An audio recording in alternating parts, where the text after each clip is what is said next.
What disturbing rumor turned out to be true at your school? When I was a senior in high school, we had a new teacher join the faculty to teach health and home economics. She was about 26 years old and very attractive. Everyone was talking about the hot new teacher. As I was senior class president, I needed a new faculty advisor since my previous advisor of 3 years retired at the end of my junior year. About 2 weeks later, the principal called me into his office and informed me that the new hot teacher was going to be our new class advisor for the rest of the year. As a result, she and I spent a lot of time together, at school and off campus, organizing and running myriad events to raise money for the class, plan the prom, field trips, etc. Soon, the rumors started flying around that she and I were messing around. This was completely false.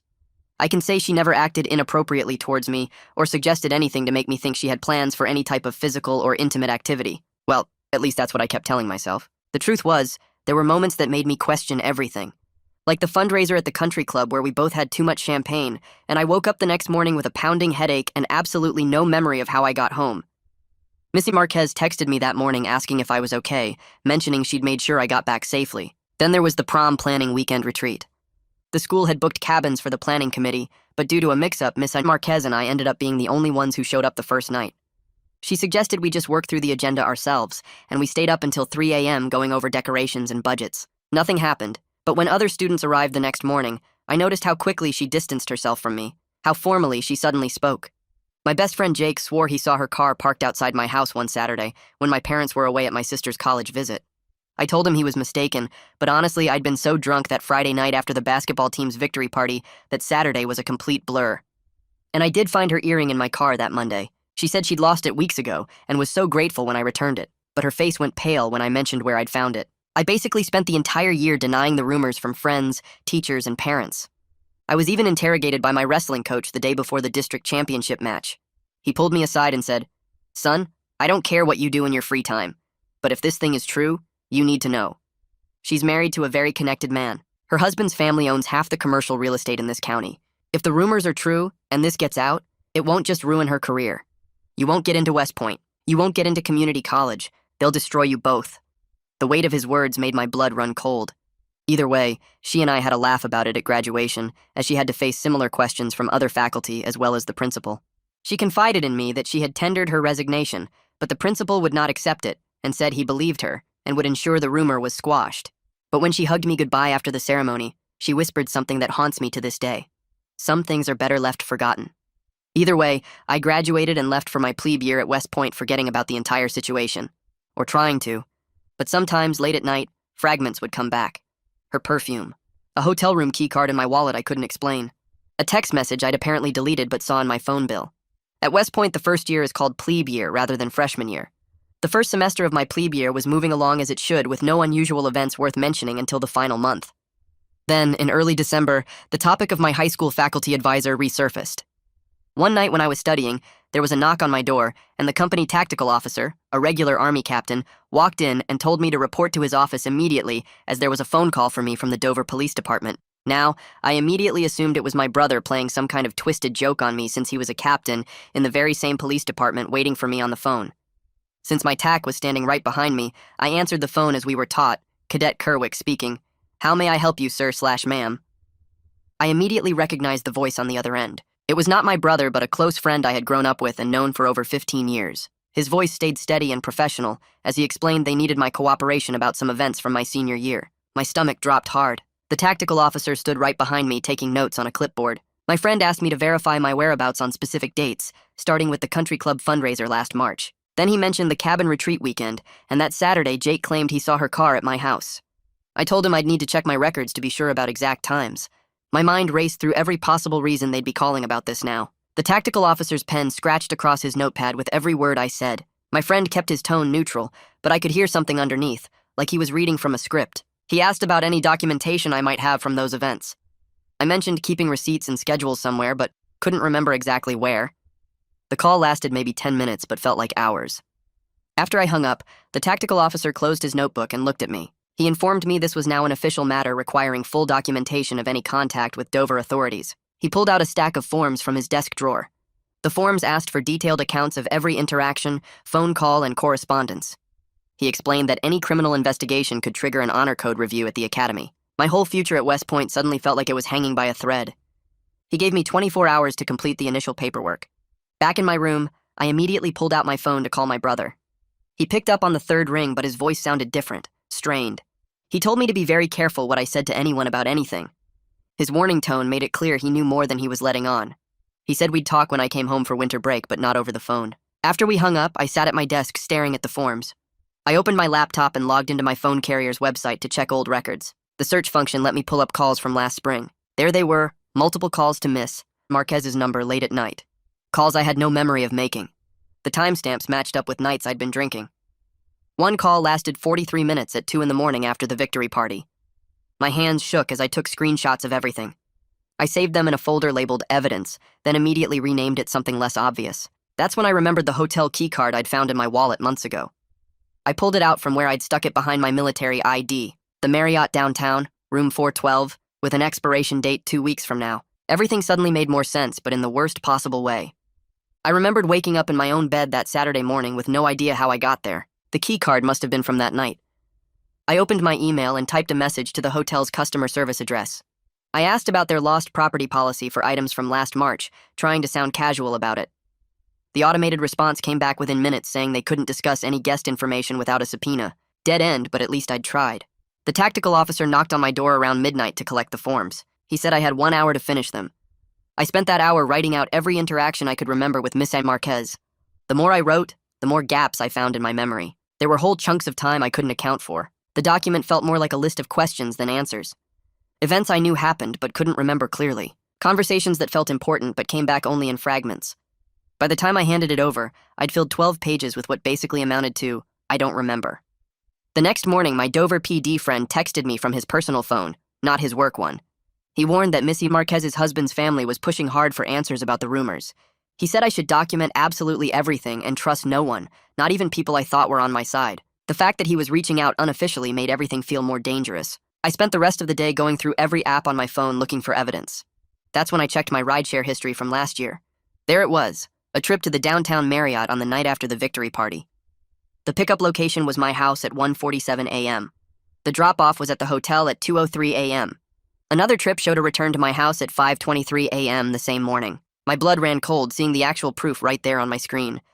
Whatever happened that night, I'd definitely been at that hotel. The tactical officer called me back to his office that afternoon.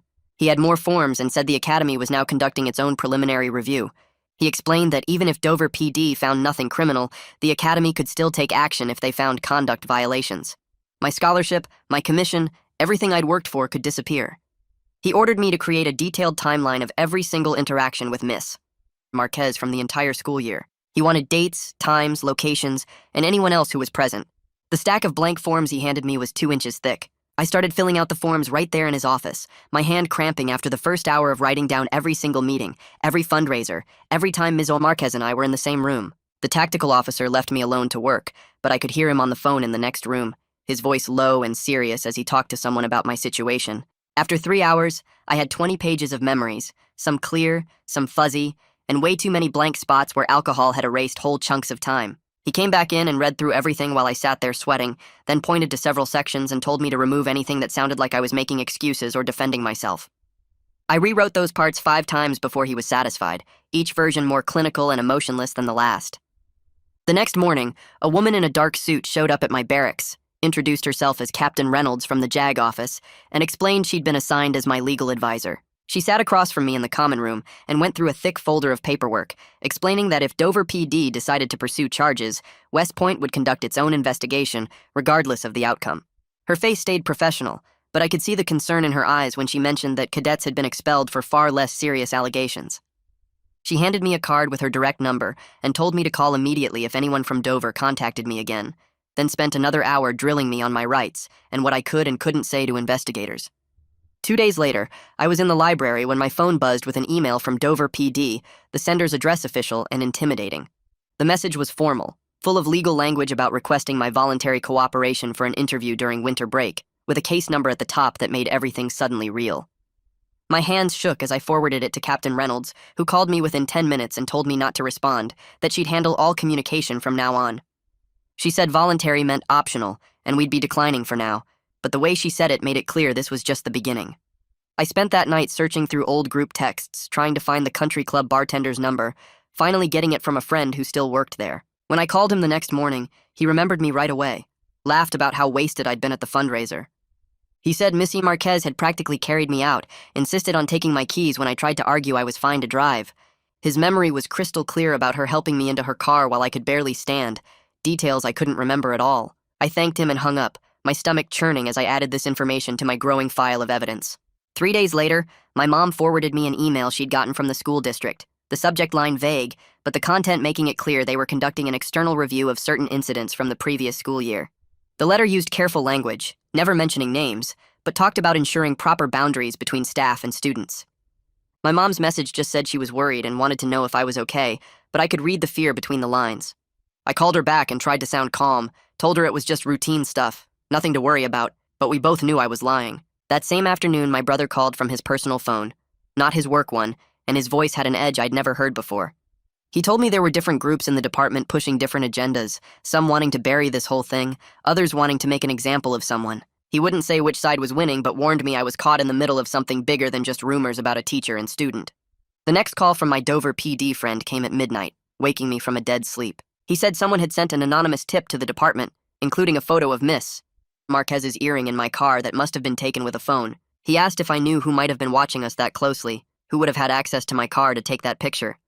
I told him I had no idea, but my mind was racing, trying to figure out who'd been gathering evidence against us before there was even an investigation. I tried calling Jake the next morning to ask what he'd really seen that Saturday, but he answered with a cold tone I'd never heard from him before.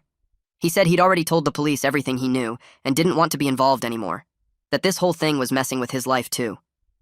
When I pushed for details, he just said to stop calling him and hung up, our 15-year friendship apparently worth less than avoiding drama.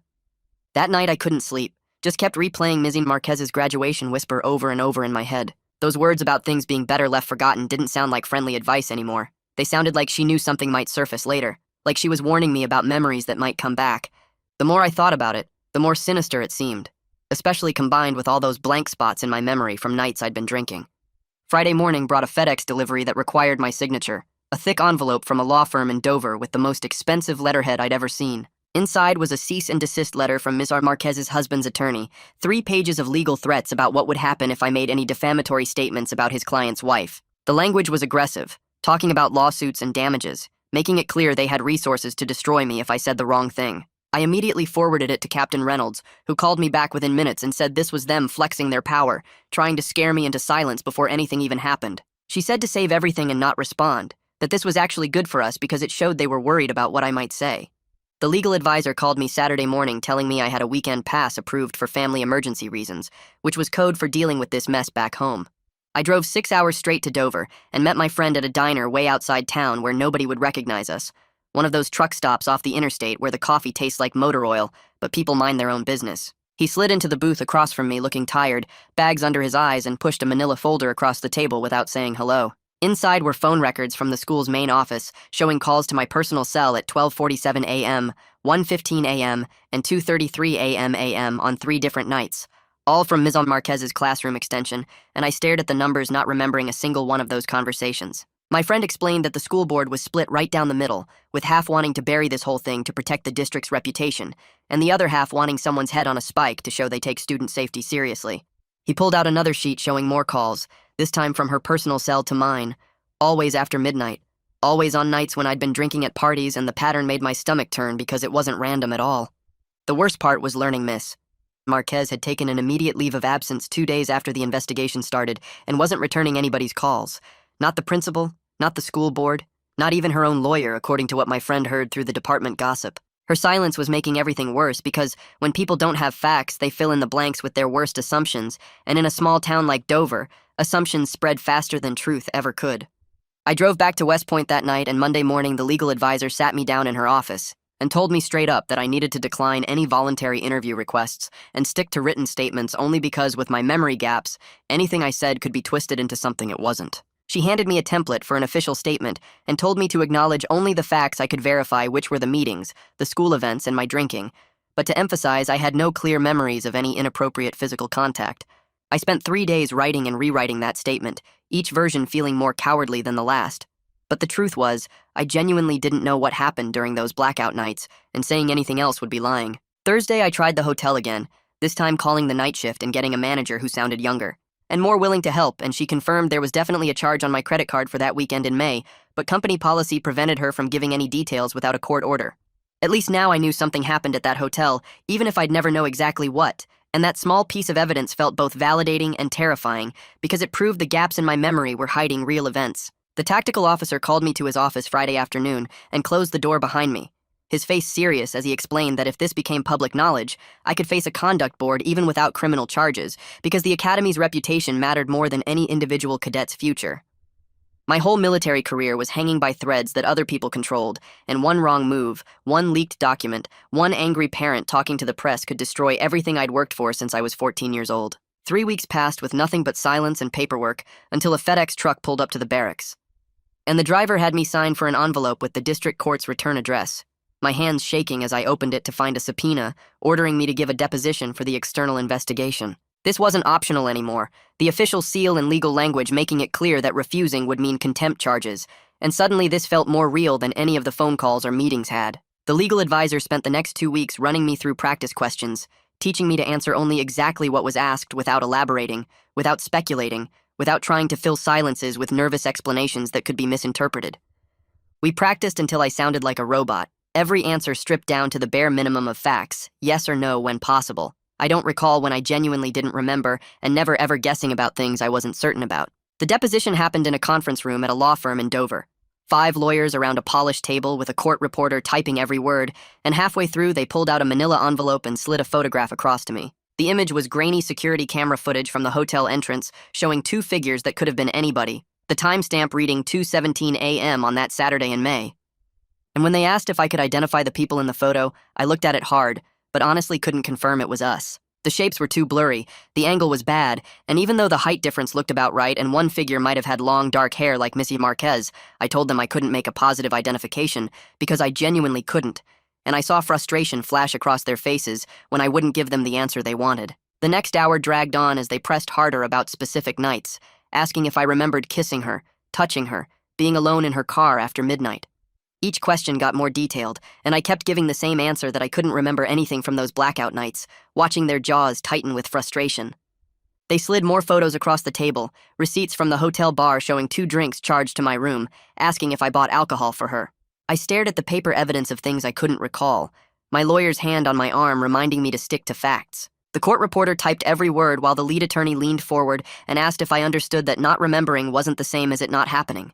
My voice stayed steady as I repeated that I had no memory of any intimate physical contact due to my intoxication on those specific dates. They finally released me after 4 hours, my shirt soaked with sweat despite the cold conference room. Back at the academy that night, I couldn't focus on studying and ended up scrolling through my phone until I found a link someone posted to our hometown paper's website.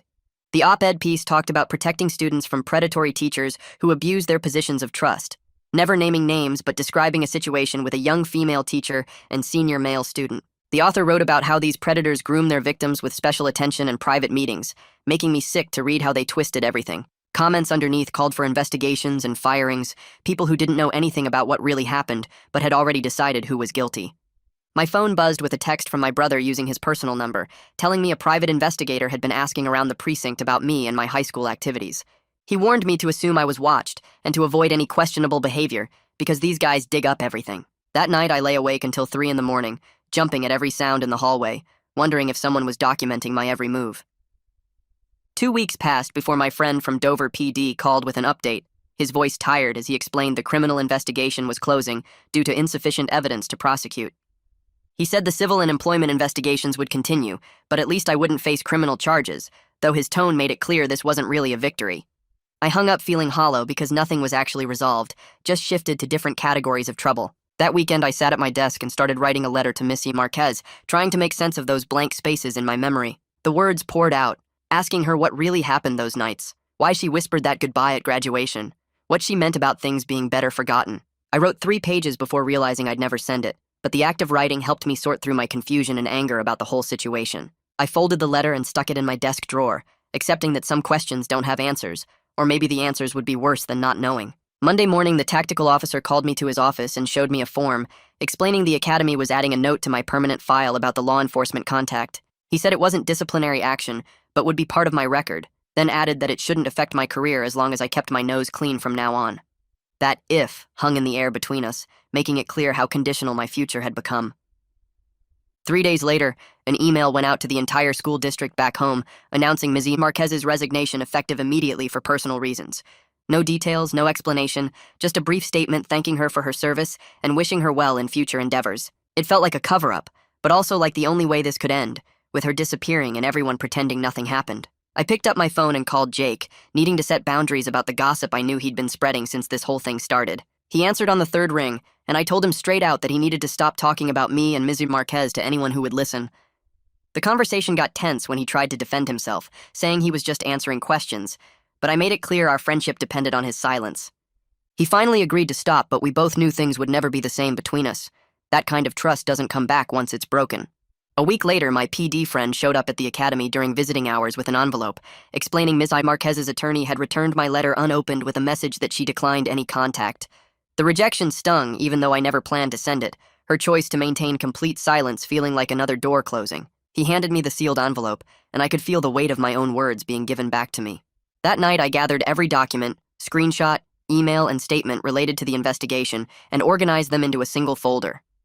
I labeled each item with dates and descriptions, creating a timeline of everything that had happened since that first phone call. Having it all in one place made me feel slightly more in control of a situation that had spun completely out of my hands. I locked the folder in my desk drawer, knowing I might need it again someday, but hoping I never would. The next morning, the tactical officer called me back to his office and closed the door behind us.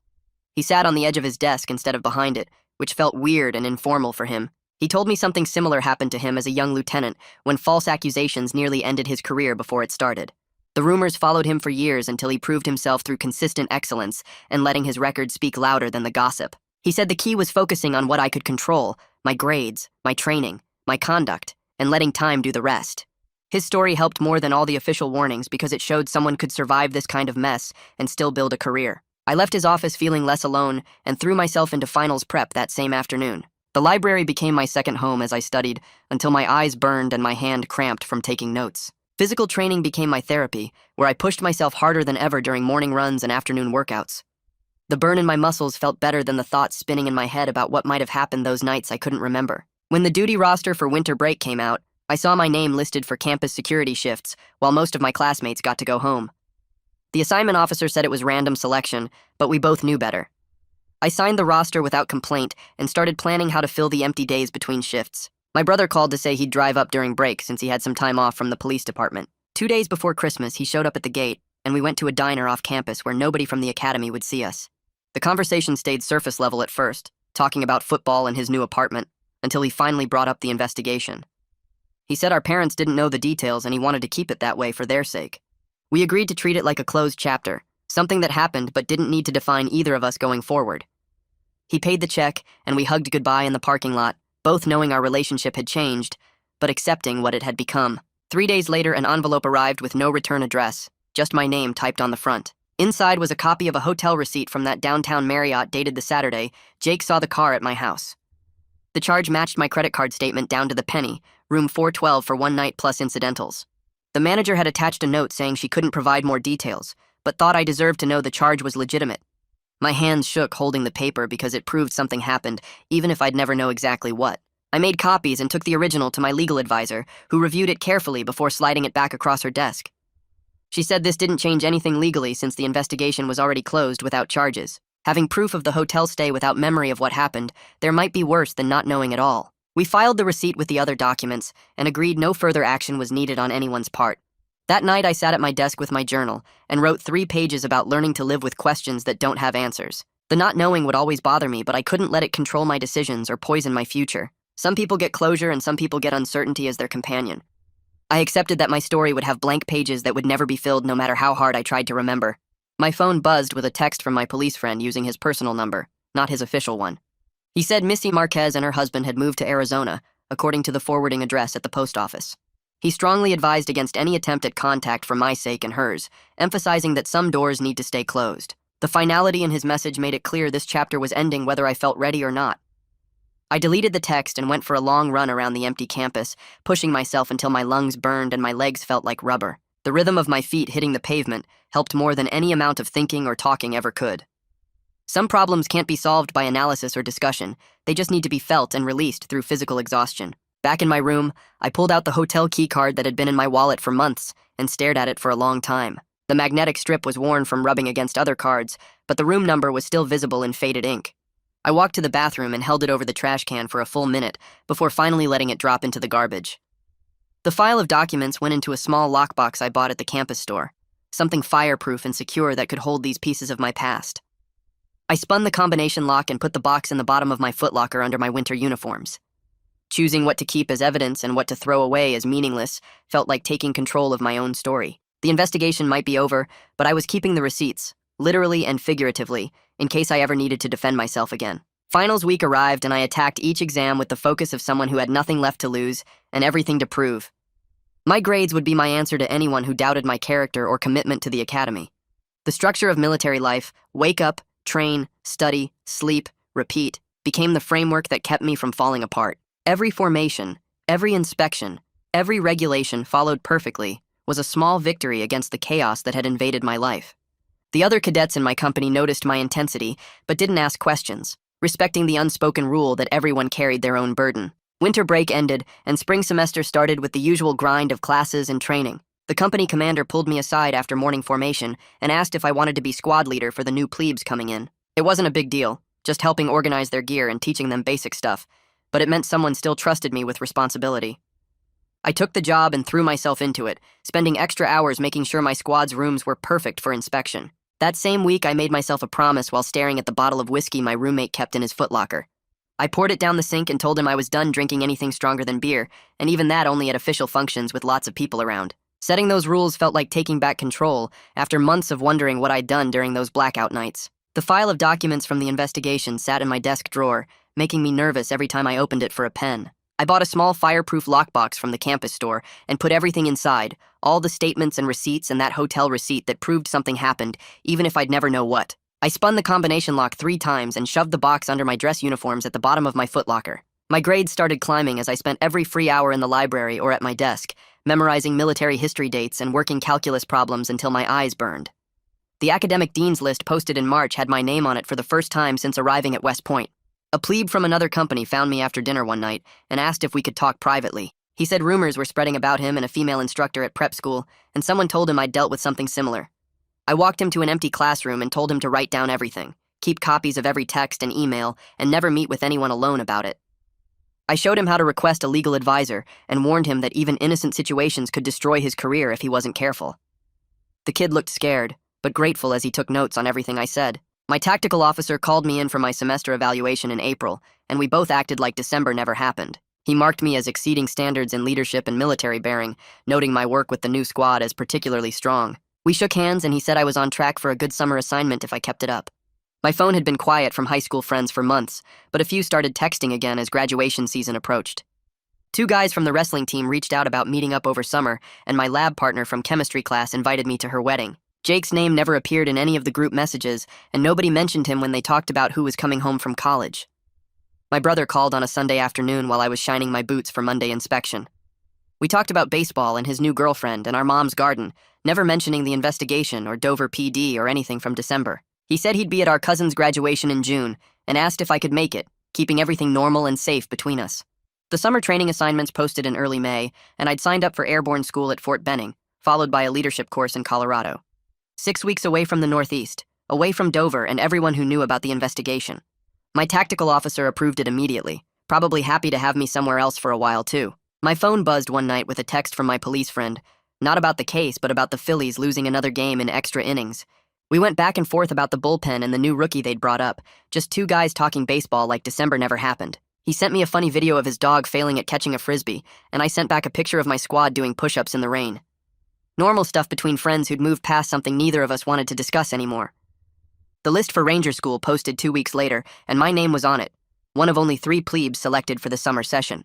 My tactical officer signed off on the paperwork without mentioning December or the investigation, just told me to pack light and train hard. The selection board must have looked at my grades and PT scores instead of whatever might have been in my file about Dover.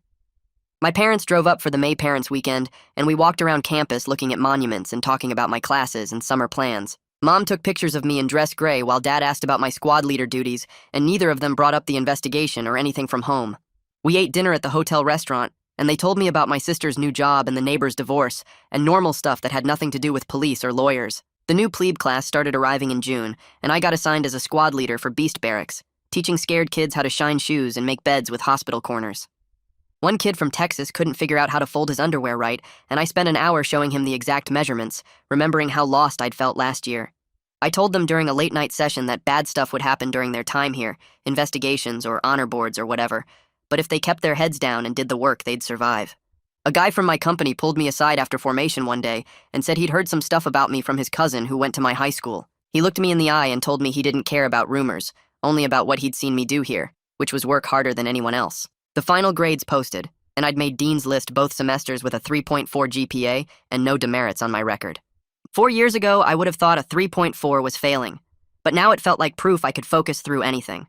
My tactical officer wrote in my evaluation that I'd shown exceptional resilience and leadership potential despite facing personal challenges. Ranger School started 2 days after graduation day, and I threw myself into the physical torture of it, running until I puked and doing push-ups in Georgia mud. The instructors didn't know or care about Dover or investigations. They just wanted to see who would quit and who would keep going.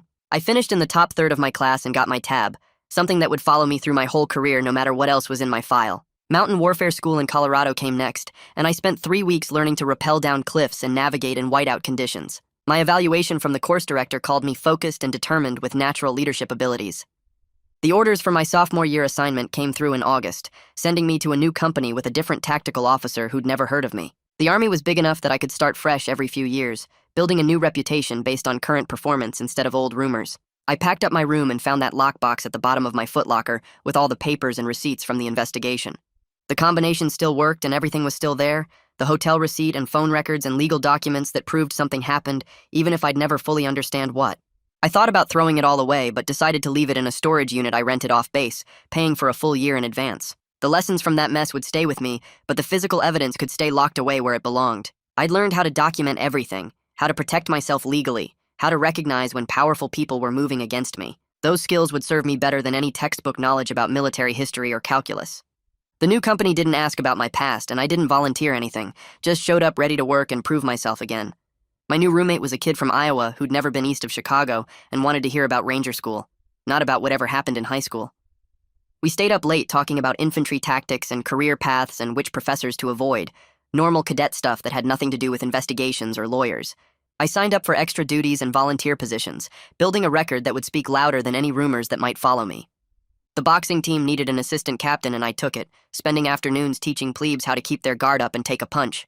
Every evaluation and fitness report added another layer between me and that December phone call, proof that I could excel when people judged me on merit alone. By October, I was just another sophomore grinding through classes and military training, my past buried under new achievements and responsibilities. Sometimes I'd remember fragments from those blacked-out nights or wonder what really happened with Ms. Marquez, but mostly I focused on what was in front of me. The investigation had taught me that some answers never come, and some questions are better left unasked. Lessons that textbooks could never teach, but life insisted on demonstrating. I'm really glad you were here for this one. These moments feel better when they're shared, and I hope you leave with a smile. If you want more, hit subscribe and come back anytime.